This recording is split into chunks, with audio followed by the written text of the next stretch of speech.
Property पता है, इसके सिमिलर एक प्रॉपर्टी पता है which is related to resistor and resistance. क्या डिफरेंस है दोनों में?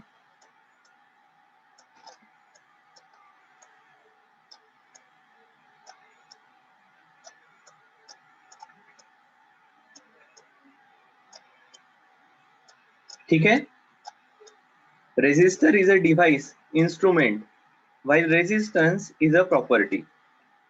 कौन सी प्रॉपर्टी होती है resistance? So resistance is that property due to which a device, an instrument opposes flow of electric current। ठीक है, वैसे capacitor is a device and capacitance is property. क्या ये डिफरेंस क्लियर है? Yes sir. तो देखो, हमने उस दिन लिखा था कि a capacitor is a system of two conductors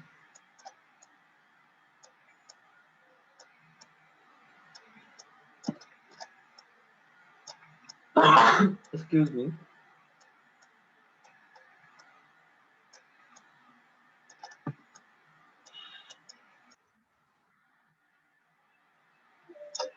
is a system of two conductors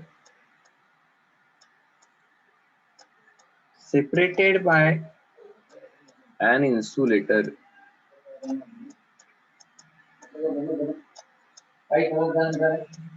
ठीक है, so generally there will be two surfaces, ठीक है, जिनके बीच में इंसुलेटर रहेगा और इन सरफेसेस के ऊपर चार्ज रहने वाला है। You can have different charges, यहाँ पर Q1 रहेगा, यहाँ पर Q2 रहेगा, इनके बीच में कुछ डिस्टेंस रहेगा। ठीक है, this distance can be infinity, तो एक अकेला सरफेस रहेगा। ये चार्जेस अलग अलग रह सकते हैं। अभी हम क्या कहते हैं, कंसिडर करने वाले हैं,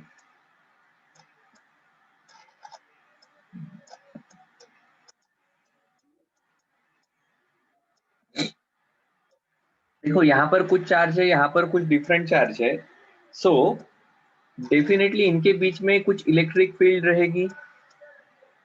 ठीक है, इलेक्ट्रिक फील्ड रहेगी तो चार्ज को मूव करने के लिए वर्क करना पड़ेगा। बिल्कुल सही है, मतलब इनके बीच में कुछ पोटेंशियल डिफरेंस भी रहने वाला है। ठीक है, इनके बीच में कुछ पोटेंशियल डिफरेंस भी रहने वाला है। हम यहाँ पर कुछ टिपिकल कैपेसिटर्स के बारे में बात करने वाले हैं।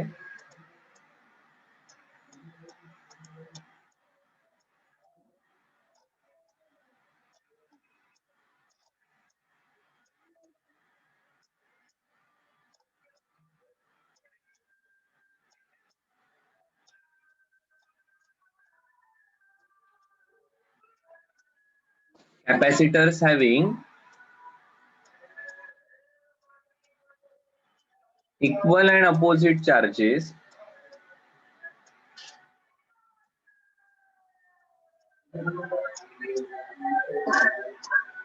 on the plates separated by some distance।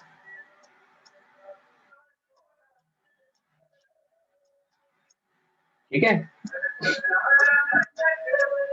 तो देखो इक्वल एंड अपोजिट चार्ज रहने वाला है। सो नेट चार्ज कितना रहेगा?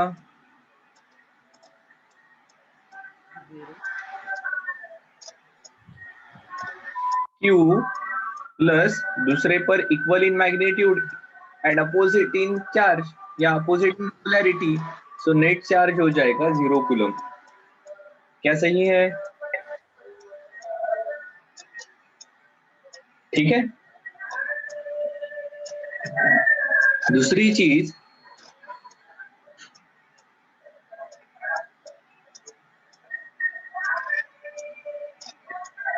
the electric field between the conductors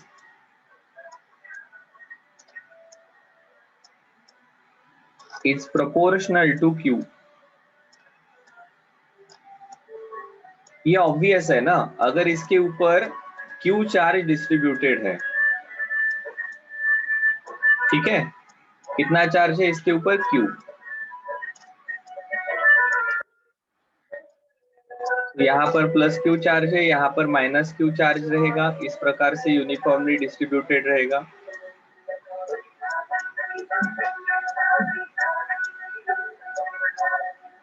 आपको पता है यहाँ की फील्ड रहती है, because of single plate it will be sigma upon epsilon not. Gauss law में हमने देखा है, सिग्मा मतलब सरफेस चार्ज डेंसिटी। तो ए फिक्स है, इप्सिलॉन फिक्स रहेगा, तो यहाँ की electric field will be proportional to charge Q. वही हमने कहा है, electric field between the conductors is proportional to charge Q. Not only that, यहाँ का जो पोटेंशियल रहेगा, पोटेंशियल का रिलेशन आपको पता है, E into D। So even potential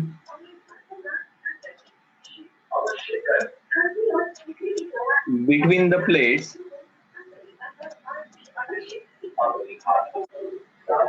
between the conductors is proportional to Q। क्या सही है? ठीक है, ये बिल्कुल सही है। तो आप कहोगे capacitance which is given by Q by V, this V is proportional to Q, so ऊपर का Q और नीचे का Q चला जाएगा, this will be constant। So C की value is actually independent of charge and V। C की value will be definitely उस मोमेंट पर जो चार्ज रहेगा प्लेट्स के ऊपर वो divided by V, but Q change होने से V चेंज होता है, और जिस अमाउंट में Q चेंज होता है उसको ही प्रोपोर्शनल V चेंज होता है, इसलिए Q बाय V का रेशो कांस्टेंट रहता है। क्या ये पार्ट ध्यान में आया क्या? Yes, sir. देखो क्या कहा मैंने, हाँ थोड़ा समझ लेते हैं इसको, नहीं तो ये जरा कि सर आप ना तो लिख रहे हो C equal to Q by V, और अब कह रहे हो it is independent of Q और V, ऐसे कैसे होगा? सो देखो, ये कोई प्लेट है, ठीक है, सो इस पॉइंट का पोटेंशियल मतलब क्या रहेगा? इस पॉइंट का पोटेंशियल मतलब यहाँ पर यूनिट पॉजिटिव चार्ज लाने के लिए किया हुआ वर्क। अब वर्क क्यों करना पड़ रहा है? क्योंकि इस पॉइंट पर कोई इलेक्ट्रिक फील्ड है, ठीक है। अब ये इलेक्ट्रिक फील्ड हमें गॉस थ्योरम के थ्रू हमने देखा था, electric field near a plate is proportional to sigma upon epsilon naught, ठीक है, ये रहेगी सिग्मा अपॉन इप्सिलॉन नॉट एक प्लेट के कारण। हाँ सर बिल्कुल सही है। अब सिग्मा अपॉन इप्सिलॉन नॉट इस प्लेट के कारण इलेक्ट्रिक फील्ड है, तो क्या होने वाला है? इप्सिलॉन नॉट तो कांस्टेंट है, सिग्मा क्या है? सिग्मा रहता है surface charge density which is Q upon A. अब जब तक ये कंडक्टर फिक्स है उसका एरिया फिक्स रहेगा, surface area. So basically this electric field is proportional to charge, बिल्कुल सही है। अब इलेक्ट्रिक फील्ड पर डिपेंड करता है पोटेंशियल कितना रहेगा। अभी हमने लिखा था dv by dr equal to E, या dv equal to E D R, ठीक है। सो पोटेंशियल डिपेंड करता है ई पर, ई डिपेंड करता है चार्ज पर, सो पोटेंशियल डिपेंड करता है चार्ज पर। सो देखो ये रेशो है charge divided by potential. Now potential also depends on charge. अगर ऐसा है, अगर ऐसा है तो क्या होगा? तो ये ऊपर का क्यू नीचे का क्यू कैंसिल हो जाएगा, और इस प्रकार से ये रेशो कांस्टेंट रहने वाला है। क्या सही है क्या? हाँ सर बिल्कुल सही। So actually capacitance of a conductor is independent of charge या potential, but it depends on किसके ऊपर डिपेंड करता है sir?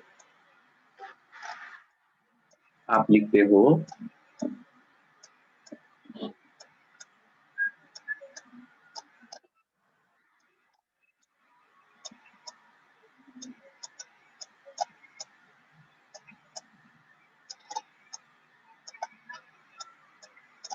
the capacitance of conductor is given by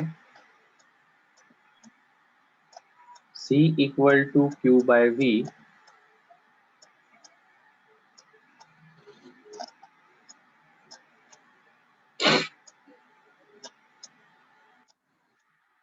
It's not a conductor. Capacitance of a capacitor, no?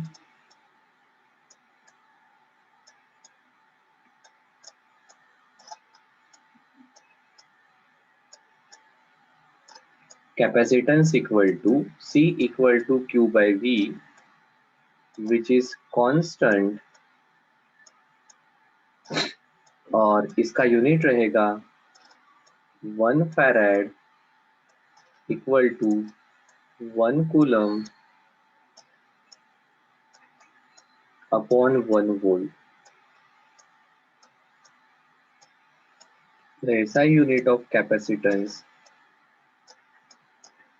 is farad. Smaller units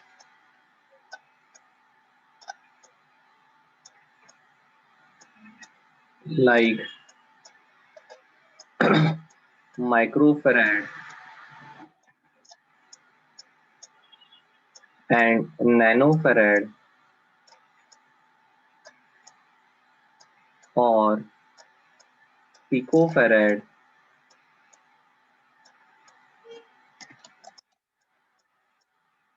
are also used. ठीक है, smaller units भी use करने वाले हैं। क्या सही है क्या? अब एक इंपॉर्टेंट पॉइंट इसके साथ हम नोट डाउन कर देंगे। The capacitance of capacitor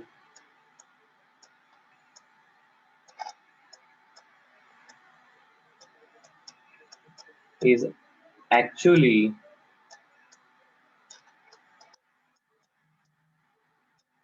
independent of charge or potential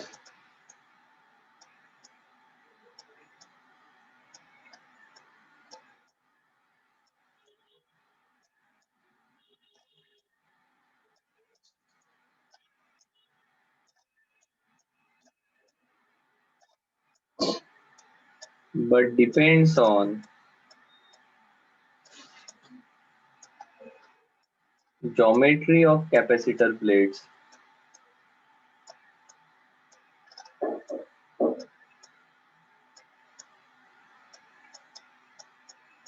distance of separation,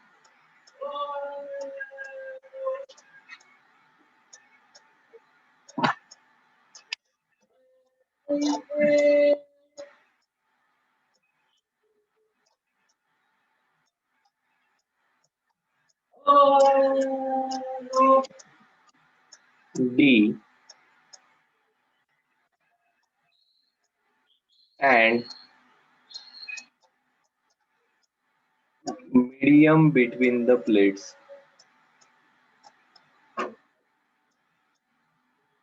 ठीक है, ये Q और V पर डिपेंड नहीं करेगा कैपेसिटेंस, ये एक्चुअली डिपेंड करता है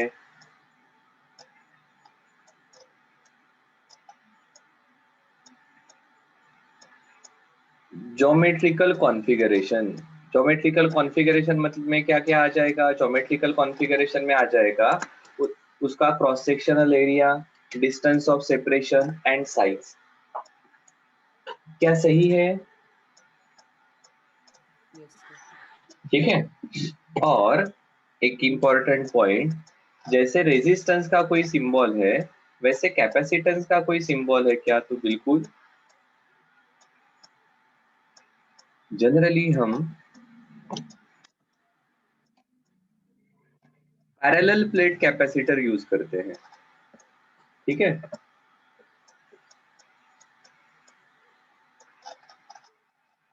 तो अपना सिंबल रहेगा, देखो सेल में एक लाइन छोटी है एक बड़ी होती है, कैपेसिटर में दोनों भी लाइन सेम होती है। और इस प्रकार से अगर एरो होगा तो दिस इज वेरिएबल कैपेसिटर।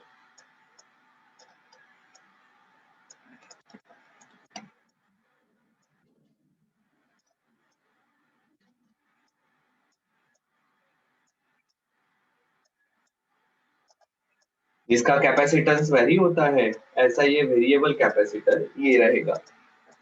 क्या सही है?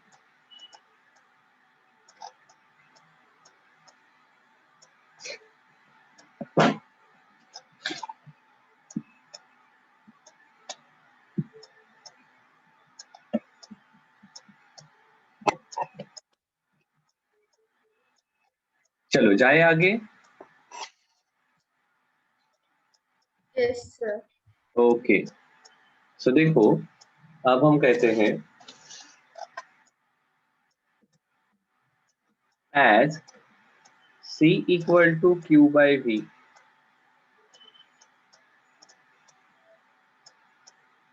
for capacitance to be large,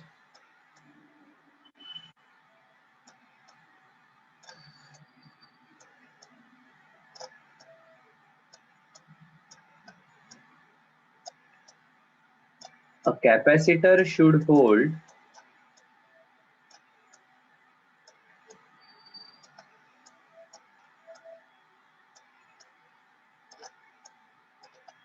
should have very large Q for small value of V। क्या सही है क्या? चार्ज की वैल्यू ज्यादा रहेगी, V की वैल्यू कम रहेगी, तो न्यूमरेटर बड़ा डिनोमिनेटर छोटा, तो कैपेसिटेंस की वैल्यू ज्यादा रहने वाली है। ठीक है,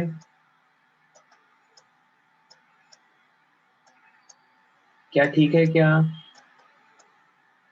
Yes, sir. If V is large,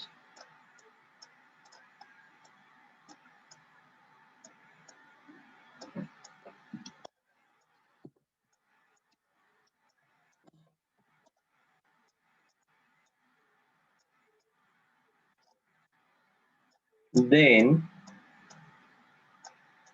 E must also be large,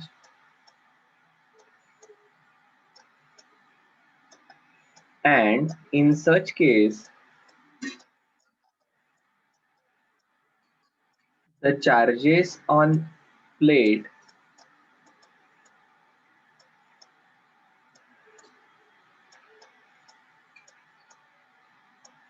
will get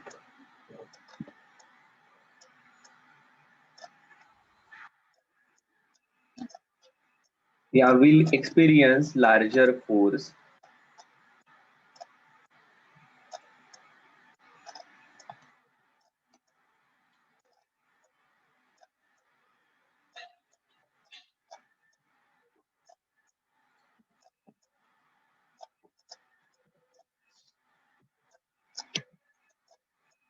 ठीक है, at high V or E,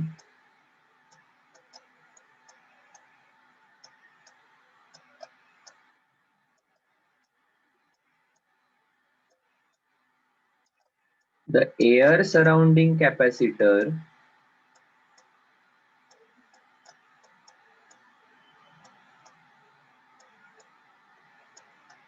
may get ionized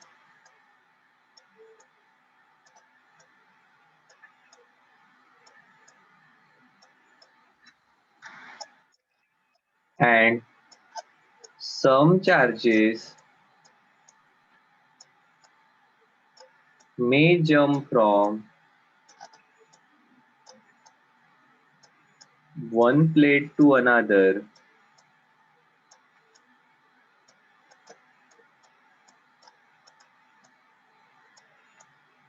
and neutralize some of the charge. देखो हमारा कैपेसिटर मतलब ऐसे एक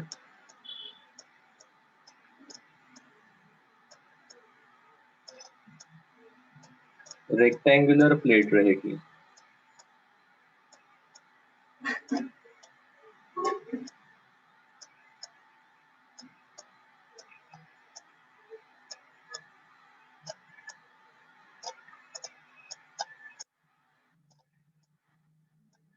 ठीक है।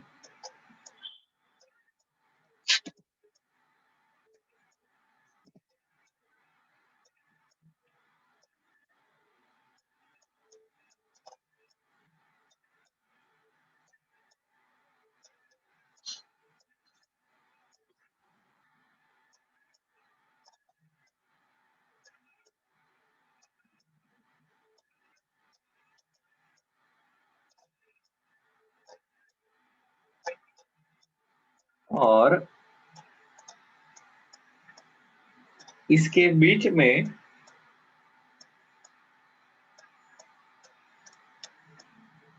इंसुलेटिंग मटेरियल मतलब एयर रहेगा, ये इस जगह में ना, इस इंसुलेटिंग मटेरियल में भी some different material,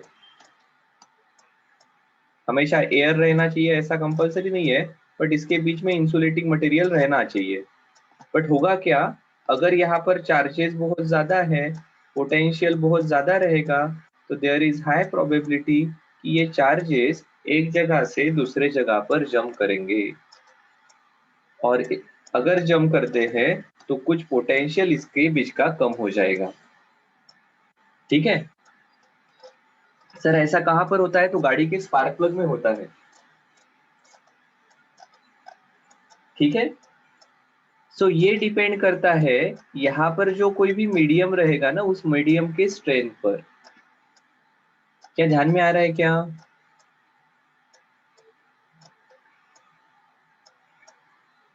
The maximum electric field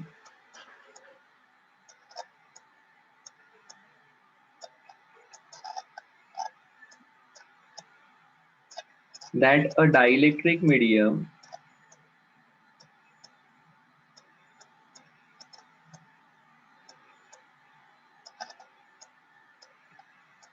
can withstand without breakdown.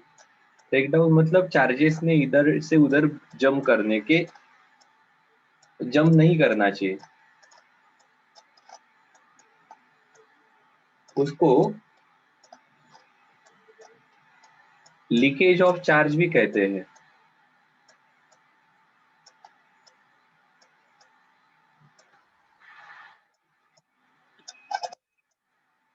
is called as dielectric strength.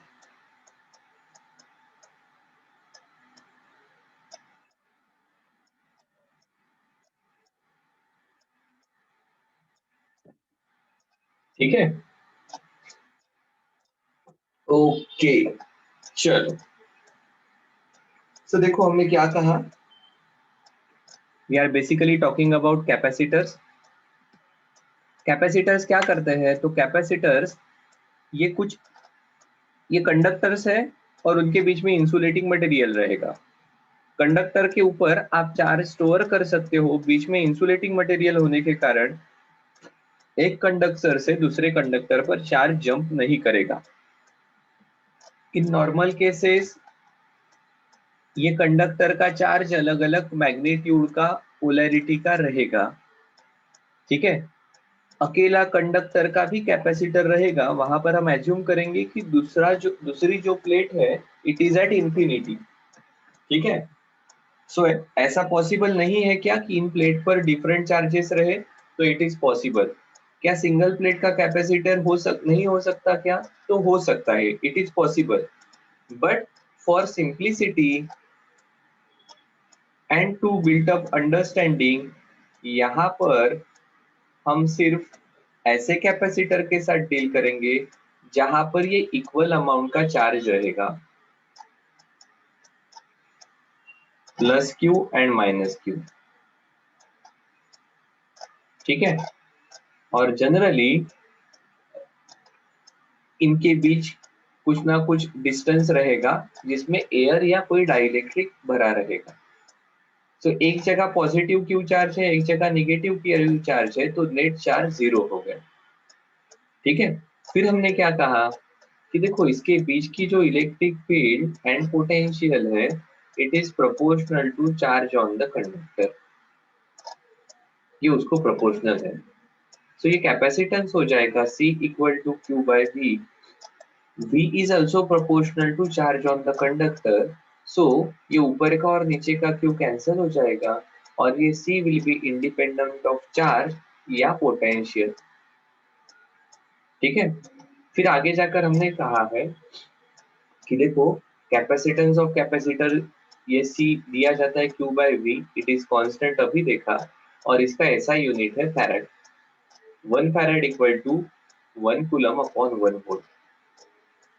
इसके smaller unit microfarad, nanofarad, picofarad इस प्रकार से रहेंगे, और इसका सिंबल पैरेलल प्लेट कैपेसिटर का जनरली अपन इस प्रकार से दिखाते हैं कि दो पैरेलल लाइन से एक दूसरे के सामने एंड उसको फिर आगे कनेक्शन है। अगर ये वैरी हो रहा है तो इसके ऊपर आप एरो दिखा सकते हो।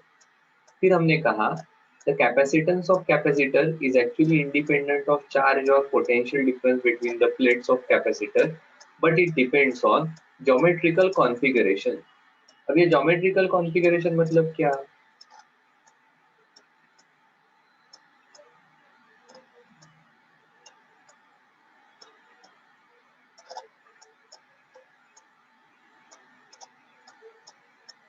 ज्योमेट्रिकल कॉन्फ़िगरेशन मतलब shape, size and separation. So इसमें आ जाएगा ज्योमेट्री ऑफ कैपेसिटर प्लेट, उसका एरिया, उसका shape, distance of separation d, and इनके बीच में जो मीडियम रहने वाला है वो। ठीक है, फिर हमने कहा कि देखो स्मॉल वैल्यू कैपेसिटर के लार्ज वैल्यू के लिए ये Q ये ज्यादा रहना चाहिए, V स्मॉल रहना चाहिए, क्योंकि V अगर ज्यादा रहा तो डेफिनेटली इलेक्ट्रिक फील्ड ज्यादा रहेगी, इलेक्ट्रिक फील्ड ज्यादा रहेगी, एंड अगर इलेक्ट्रिक फील्ड ज्यादा है तो देयर इज हाई प्रोबेबिलिटी कि एक प्लेट से दूसरे प्लेट पर चार्ज जंप करेगा, that is called as leakage. अगर इसके बीच की फील्ड स्ट्रांग है तो इसके बीच में जो डाइलेक्ट्रिक है, that dielectric in case of air, it is air which will get ionized, ionize हो गई तो कुछ चार्ज एक पॉजिटिव प्लेट से निगेटिव प्लेट की तरफ कंडक्ट करेगा, कुछ चार्जेस कम हो जाएंगे, ऑब्वियसली चार्जेस कम हो गए तो बीच का पोटेंशियल डिफरेंस कम हो जाएगा, एंड देन एक पोटेंशियल के नीचे आ गया तो ये आयोनाइजेशन फिर से गायब हो जाएगा। ठीक है, ओके सर, ठीक है। Now let's try about the talk about the parallel plate capacitor. क्या यहाँ तक का पार्ट सभी के लिए क्लियर है? हाँ या सर वो आयोनाइजेशन समझा नहीं अच्छे। क्या नहीं समझा? सर वो जो आयोनाइजेशन फिर अगर ये दोनों आयोनाइज होंगे तो वो पोटेंशियल डिफरेंस जो है वो बाद में इक्वल नहीं रहेगा क्या? नहीं, तो देखो आयोनाइज होना मतलब क्या है, वो एटम जो है उसको उसमें से जो इलेक्ट्रॉन जो है उसको निकाल कर उस एटम को आयोनाइज करना है। ठीक है, अब ये इलेक्ट्रॉन निकालने के लिए आपको बहुत ज्यादा स्ट्रॉन्ग इलेक्ट्रिक फील्ड लगेगी। अब ये electric field is proportional to charge Q.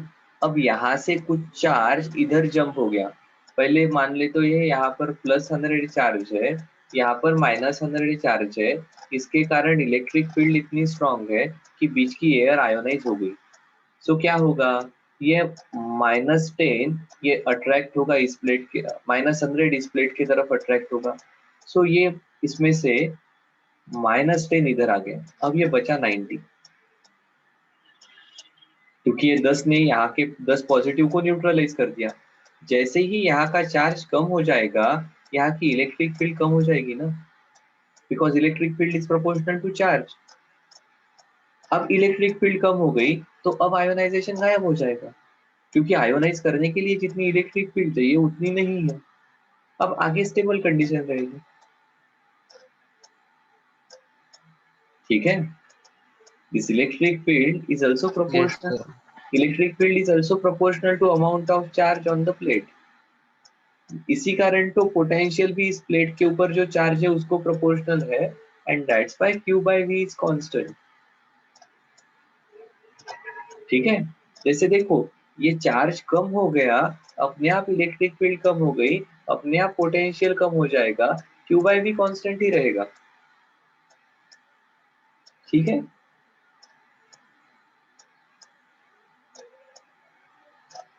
अब देखो अब आगे जाएंगे,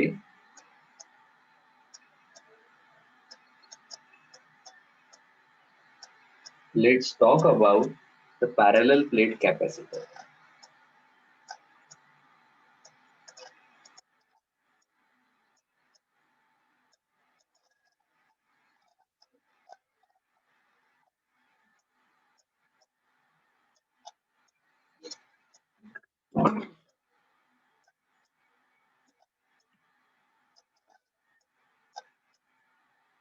So here two parallel plates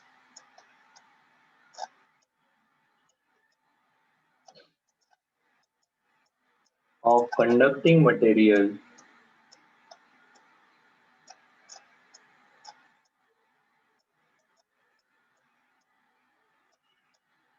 separated by some distance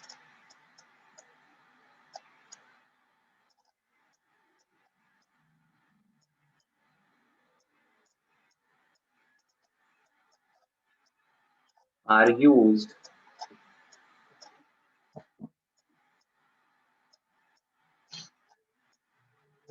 for formation of capacitor।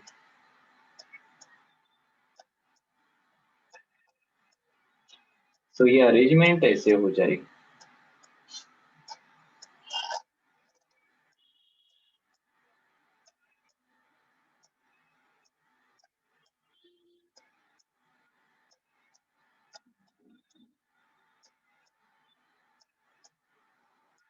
ये दो पैरेलल प्लेट्स है, इसके बीच में ये पॉजिटिव पॉजिटिव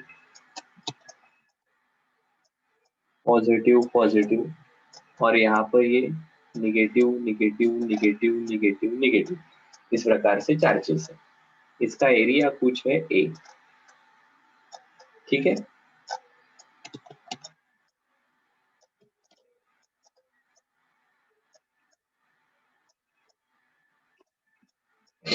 ये पहली प्लेट है 1, ये दूसरी प्लेट है 2, और इसके बीच में ऑब्वियसली इलेक्ट्रिक फील्ड रहेगी। क्या इसकी डायरेक्शन हम बता सकते हैं क्या?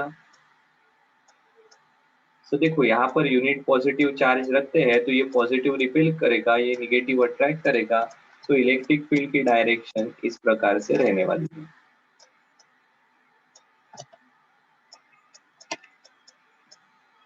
क्लियर? बड़ा सिंपल पार्ट है, कोई प्रॉब्लम नहीं इसमें।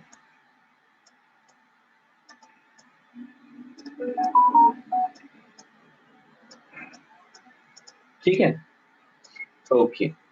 अब देखो यहाँ पर भी ऊपर चार्ज क्यू है, नीचे भी चार्ज क्यू है, मैग्नीट्यूड। सो यहाँ पर सरफेस चार्ज डेंसिटी रहेगी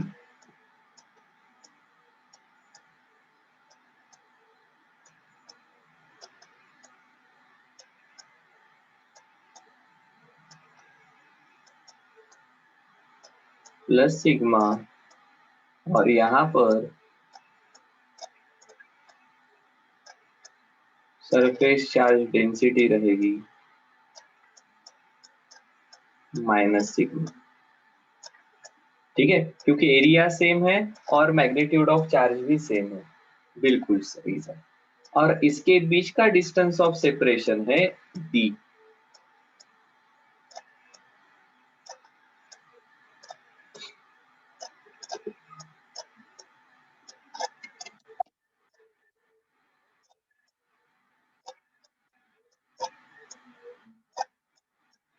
सो अब देखो, हमें यहाँ पर 3 रीजन कंसिडर करने हैं।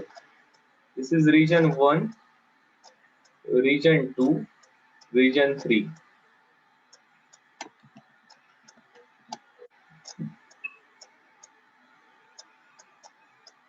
तो देखो, according to Gauss law,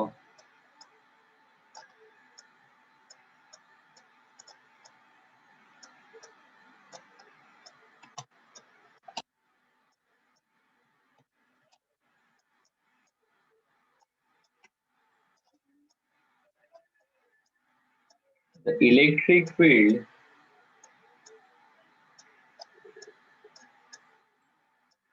because of charge plate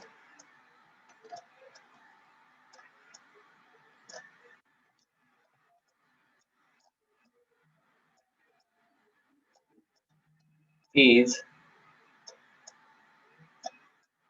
E equal to sigma upon 2 epsilon naught। क्या याद है क्या? हाँ सर, बिल्कुल सही है। सो अब देखो,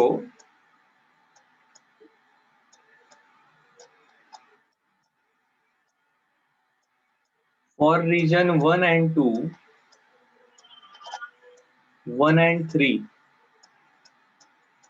E इक्वल टू, देखो यहाँ का कोई पॉइंट कंसिडर किया P, ये पॉजिटिव के कारण ये रिपेल होने वाला है, इस निगेटिव के कारण ये अट्रैक्ट होने वाला है।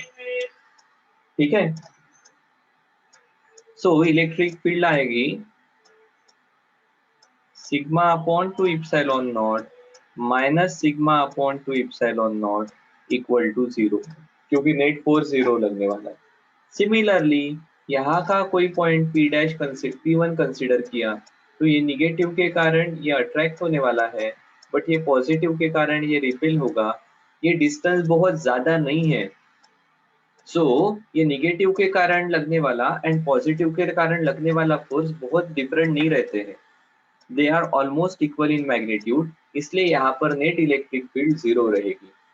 सिर्फ यहाँ का जो पॉइंट है P', इसको ये पॉजिटिव रिपेल करने वाला है और ये निगेटिव अट्रैक्ट करने वाला है, सो यहाँ पर इलेक्ट्रिक फील्ड रहेगी sigma upon 2 epsilon not plus sigma upon 2 epsilon not. क्या ये ध्यान में आ रहा है क्या? हाय ना? सर एक बार रिपीट करें। देखो, ये पॉइंट P है, ऊपर वाला point P, because of this positive it will be repelled, because of negative this will be attracted, so यहाँ पर net electric field ये 0 रहेगी। Similarly और for this point P1, because of this negative ये unit positive charge attract होने वाला है, because of this positive ये रिपेल होने वाला है। आपको दिखाने के लिए ये डिस्टेंस बहुत ज्यादा दिखाया है, but this distance is not large enough so that इस पॉजिटिव के कारण एंड इस निगेटिव के कारण लगने वाले फोर्सेस में काफी डिफरेंस रहेगा। सो ये बाहर रीजन 1 एंड रीजन 3 के सभी पॉइंट पर जो इलेक्ट्रिक फील्ड रहेगी वो ऑलमोस्ट 0 रहेगी। हाँ, फर्क कहाँ पर पड़ेगा रीजन 2 में, यहाँ पर मैंने अगर यूनिट पॉजिटिव चार्ज कंसिडर किया, यहाँ पर अगर यूनिट पॉजिटिव चार्ज कंसिडर किया, तो ये पॉजिटिव प्लेट इस यूनिट पॉजिटिव को रिपेल करेगी, ये निगेटिव प्लेट इस यूनिट पॉजिटिव को अट्रैक्ट करेगी, सो दोनों के कारण जो फील्ड है वो सेम डायरेक्शन में है। ठीक है, और अगर इस प्रकार अगर ऐसा है तो इस रीजन 2 में इलेक्ट्रिक फील्ड रहेगी, रीजन 1 एंड 3 में इलेक्ट्रिक फील्ड नहीं रहेगी। क्या सही है? सो हम लिखेंगे hence the electric field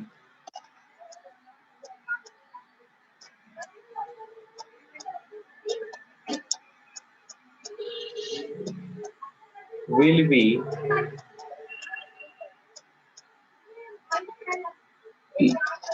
in the region 2 only,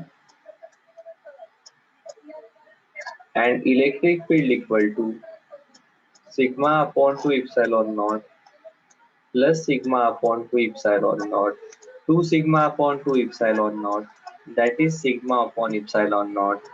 Sigma is q by a. So ये वैल्यू हो जाएगी इलेक्ट्रिक फील्ड की। क्या सही है?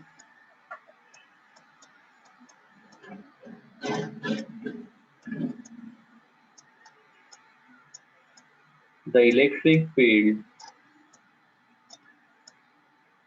is localized between the two plates and is uniform throughout.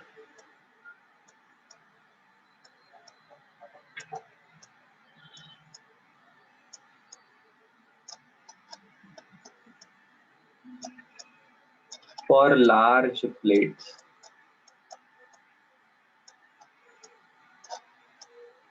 For smaller plates,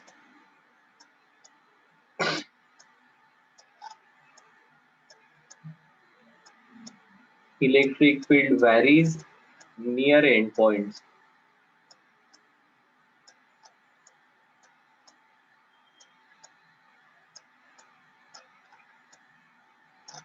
Near ends, and the effect is called as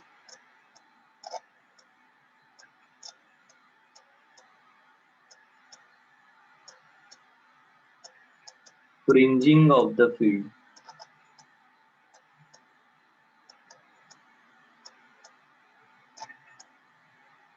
ठीक है। अब हमारे पास एक इंपॉर्टेंट चीज है, ये थोड़ा सा ध्यान में रखने लायक है।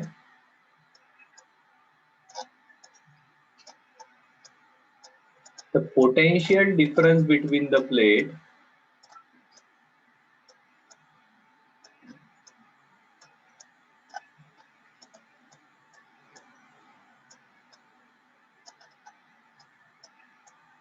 assuming E to be uniform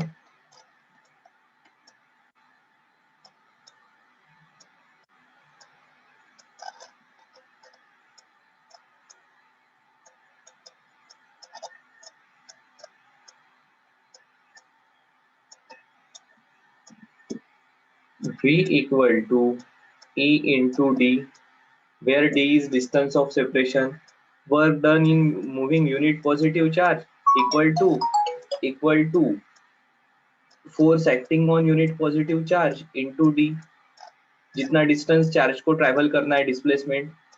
अब देखो ये बन जाएगा V इक्वल टू E की वैल्यू निकाली है Q epsilon naught A into D, यहां से आपको मिल जाएगा Q by V equal to Q यहाँ पर है, V नीचे आ गया तो sigma into sorry epsilon naught into A upon D। But what is Q by V?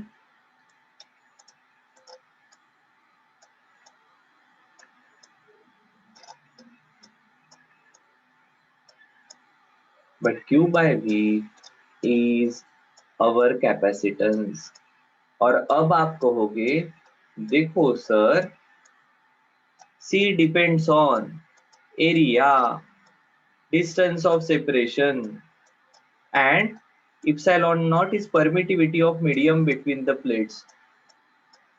It is independent of Q और V. So capacitance ये geometrical configuration पर depend करता है। क्या सही है?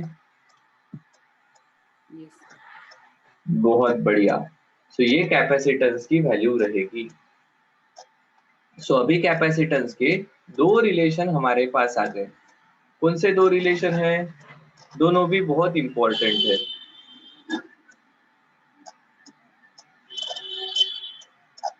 Q by V which is equal to epsilon naught A upon D.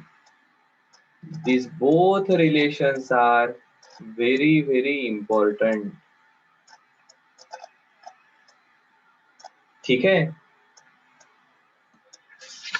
अब कल हम इसके बीच में अगर डाइलेक्ट्रिक आता है तो क्या होगा, और इसके सीरीज एंड पैरेलल कॉम्बिनेशन के बारे में देखेंगे। ठीक है,